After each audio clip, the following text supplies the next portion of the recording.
face it, Christmas is ruined.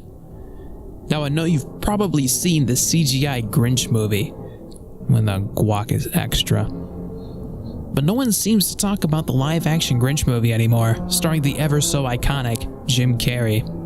It's a heartwarming comedy flick for all ages of the family to enjoy. But what I'm about to tell you will shock you, and maybe even make you question the sanity of your own self. I won an all-expenses-paid trip to Universal Pictures in the summer of 1998 to screen a random movie and hang out with the crew. I didn't even know I entered anything. The last time I entered a raffle, I won a bag of cow brains. And I gave them to my Uncle Spencer to enjoy as a delicacy, and 5 minutes after consuming the aforementioned cow brains, he died at the kitchen table. Autopsy revealed that the cow brains were poisoned with potassium cyanide. In other words, someone didn't like me and tried to off my ass. So upon finding that I had won a trip to Universal Pictures, I immediately packed my bags, including one full of Snickers bars, and hauled ass. I was greeted at the entrance to the studio a la Willy Wonka and the Chocolate Factory, you know the whole lot. The president of the company walking out, falling over, doing a somersault standing up, all in style. Yeah, I wasn't impressed and outright asked for a briefing of what I was going to do.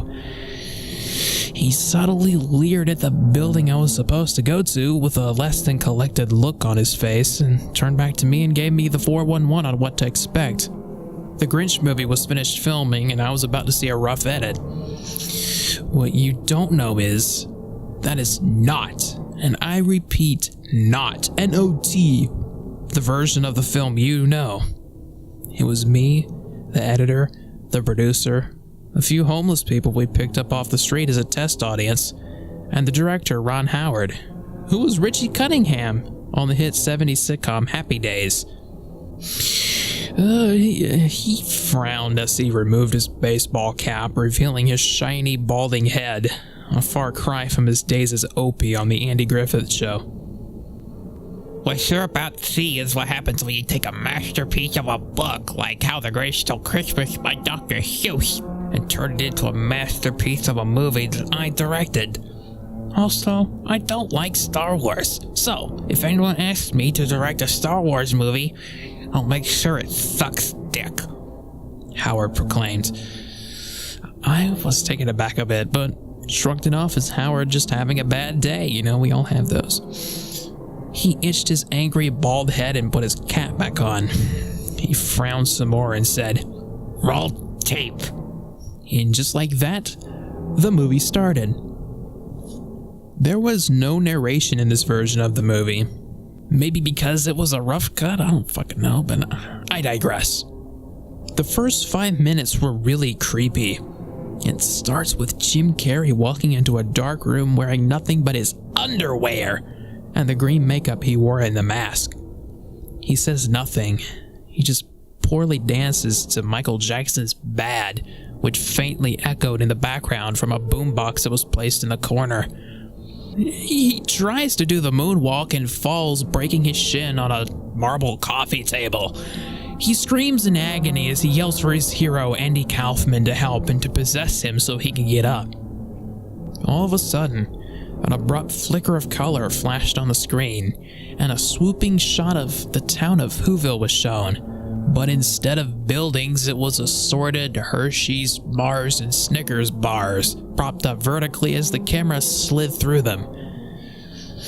I assume this was supposed to be a stand-in for the CGI sequences in the final film.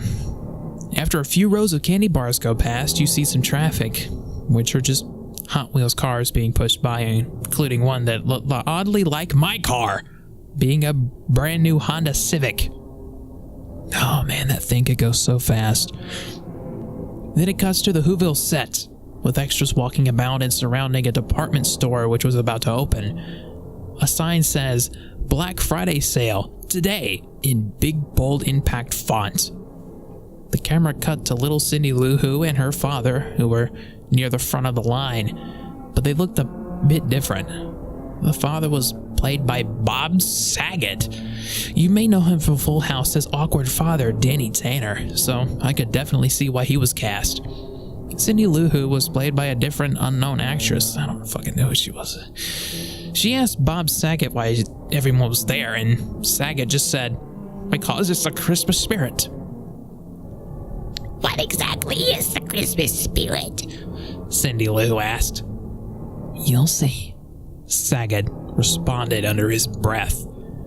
Then, two store employees approached the double-door entry from the inside, looking oddly Jim Carrey shaped. It was also dimly lit inside the store. Each grabbed onto one of the doors and sneered out into the crowd. They hesitate for a bit and finally pull back the doors, opening the store. And let me tell you, the crowd went apeshit crazy trying to get in. People were suddenly starting to get into a fist fight. Bob Saget got in the middle of the fight, getting knocked clean out and falling to the ground unconscious. Who started trampling Bob Saget's head as they rushed inside. This is where it gets really freaky. Instead of cutting away or a comedic trampling with cartoony boink noises, Saget awoke and screamed violently until all that could be heard was a breathy rasp emitting from his mouth. His head was violently trampled for a good 30 seconds until his head was a viscous, spasming pile of hyper-realistic blood and brain matter. I cringed at the intensity of the hyperrealism. Ron Howard was just grinning from ear to ear, that sick fuck. I questioned the response children would have to this, and to that he just hogged my nipples and told me to shut the fuck up. I grabbed my man tits in pain as we continued the screening. Cindy Lou Who was laughing cheerfully at the corpse of her father, believing this to be the true spirit of Christmas, her favorite holiday. That was kind of fucked up. The camera cuts to the cave Grinch lives in, which is a lot smaller and more decrepit and messier than in the final film. Max the dog was nowhere to be found, but instead there was a cow that the Grinch talked to. The Grinch is pouring himself what seemed to be a cup of coffee, but upon inspecting the coffee pot he sat down. I know you're not going to believe me, but it was actually Who blood. He slurped the blood violently and smacked his lips realistically. "This Who wasn't a very nice guy," Grinch spoke to himself. "It's not sweet enough." He goes into a back room where he has a Who tied up and gagged, looking terrifyingly like Jim Carrey in Who makeup. The Grinch grabs the Who by the face and spoke in a low tone. "Listen here, you little bitch. What was with the fucking swearing? You pissed me off a minute ago with that look you gave me. A rather disheveled look, like you wanted to kill me. Wrong O." Grinch walked out of frame and came back with a TV VCR combo on caster wheels. He held up a VHS tape that said Cars on it and stuck it in the VCR. I thought to myself about how the Grinch couldn't possibly torture someone with a video about cars of all things, and even gave a small chuckle. I was fed a huge piece of humble pie after thinking that, and it was not delicious either. What followed was a terrifying CGI cartoon about a race car and Satan himself competing in a rap battle. While this played, the Grinch broke the Who's arm, exposing the bone in the elbow, while hyper-realistic blood sprinkled out of the open wound. The Grinch pulled out the humorous bone and fed it into a grinder. Ultra-realistic ground-up bone matter came out of the other end and into his coffee. This was all too much, and I wanted to get out of that screening room, but I was scared of what Mr. Howard would do if I tried. The Grinch stirred up his Who blood and bone coffee and gave it another sip. "Just right." He walked past the injured Who was shrieking in pain from his fucking bone being ripped out. The Grinch just smiled a cheeky smile, gave him the middle finger, grabbed at his ball sack and jingled it a little bit before exiting the room, smiling away. He left his cave and entered Whoville, smiling some more. He entered the carnage ensuing at the department store. He smiled and he smiled as he walked around the various aisles, even trying on clothes that matched his style. He surveyed the chaos, the dreadful brawl, then looked at the camera and said, "LOL." He saw all there was to see, but wanted more, so he strolled on over to the grocery store. He scanned the fridge aisle, hungry for Eggo waffles, seeing more people fighting, and he shouted, "Raffles!" He decided after all he was hungry for a Snicker, as the drunk Who's fought over the last bottle of liquor. He swiped the candy without paying, an awful crime, and I just realized the past few sentences I've been speaking in rhyme. Damn it. The Grinch left the grocery store with his candy, cackling to himself for shoplifting. All of a sudden, he spotted Cindy Lou Who smiling at the massive fight back at the department store. He approached the girl, giving her a large serrated knife. "You know what to do," Grinch said in an evil tone to Cindy Lou. She nodded with a macabre smile and started stabbing Who's in the gut, slashing them open, sending tons and tons more realistic blood and insides flying in all directions, while the song Welcome Christmas from the 1966 cartoon special played, but at a warping, wavering speed. This went on for 5 minutes before the camera panned out in a crane shot as Cindy Lou Who kills the last couple of Who's, and the music slows to a total halt. She stood amongst the heaping pile of bodies and innards in complete silence before the Snickers bar hopped out of the Grinch's hand and became a poorly made CGI Snickers bar and started flying through the sky. Oh, this was way too much for me. This was my breaking point. I didn't want to see a flying Snickers bar. My skin was crawling as the wrapper flapped in the wind like a cape. This was disturbing. The candy bar smiled and winked at the camera with its faceless chocolate-coated surface. This is what nightmares are made of. The Snickers bar flew through the sky for a good 3 minutes. All the while, I'm leaned back in my chair, clenching the arms tightly in fear at this chocolate and nougat monstrosity. Ron Howard was officially an asshole and a sick man in my eyes, having made this horrific sight and traumatizing me in the process. I told him how sick he was, and he laughed and sank his teeth into a Snickers. I turned my attention back to the screen. The candy bar had no face, but I knew it was Jim Carrey under that confectionery mask. I knew it. All of a sudden, as if things couldn't get worse, the cow from the Grinch's home trotted up, and his brains fell out. The brains hopped around like the Pixar ball. In fact, this was a joint production with Pixar. The brains and the candy bar followed the Grinch and Cindy Lou Who smiled at the camera and spoke, "I'm Jim Carrey," as they strolled down the bloody, snowy Whoville streets.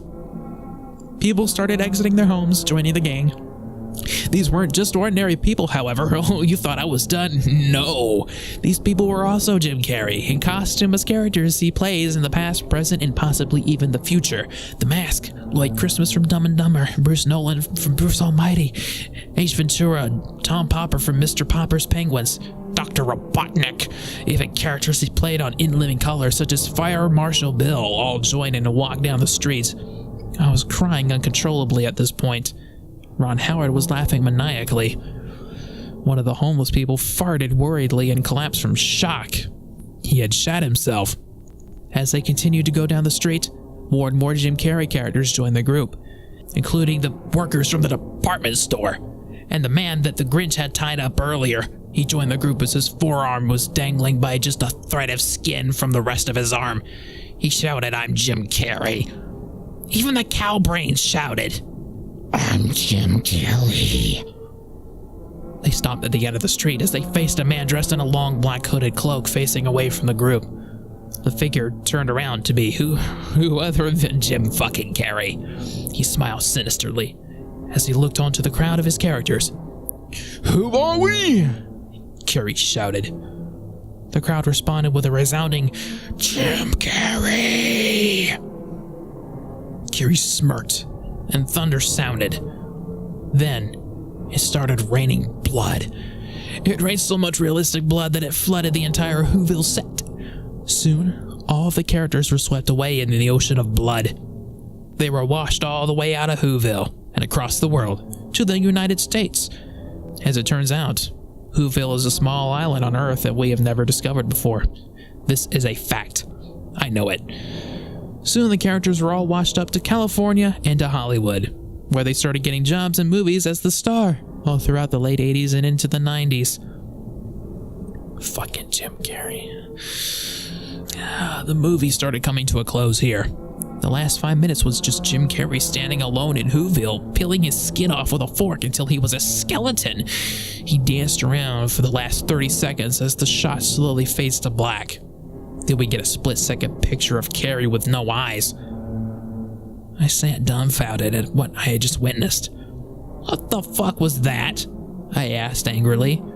Howard smiled. The documentary behind Jim Carrey, he responded. The homeless person that shot himself earlier started to convulse. His skin peeled off to reveal that he was Jim Carrey underneath. I screamed as Jim Carrey screamed back. He screamed so loud that my left ear was deaf for the next 2 hours. He stood up. He looked very off, very un-Jim Carrey-like. He stood 8 feet tall and had a blood-red aura around him. He pointed down at me with a long, gangly arm. Never tell anyone about this affair, or you will cease to exist. He left the room, and another Jim Carrey, nay, a more normal-looking Jim Carrey entered. "Hey guys," he said, smiling away. "Did you enjoy the movie?" I stood with my mouth wide open. "Great," Carrey said. "Take in mind that we may need to do some reshoots later on, but this is the meat of it." Carrey smiled as he started eating a Snickers bar. I fainted soon afterwards and somehow woke up back home in my bed. I thought it was a dream until I found a folded up piece of paper on my desk. It was a stock photo of Jim Carrey putting his finger to his lips in a cultish hand signal. Not to mention all my Snickers bars were gone. You see, this is the real story behind Jim Carrey. He isn't a single entity, he is multiple. He can clone himself as many times as he pleases. Once he has enough clones, he'll wipe us all out of humanity. All that will be left is Jim-anity, and there's nothing anyone can do about it. I only relate the story now because I will soon be dead from an illness that I would rather not get into specifics about, and I don't care if the Master Carrey will be here to kill me for telling this. I lived an adventurous and fulfilling life, and don't care what happens next. Beware when you watch any movie starring Jim Carrey. They say that during any of them, during a dark scene, you can pause the movie and spot in the near distance a wrinkled, deformed Jim Carrey, withered like a Snickers wrapper, pointing at the camera, smiling, and grabbing his nutsack. The end.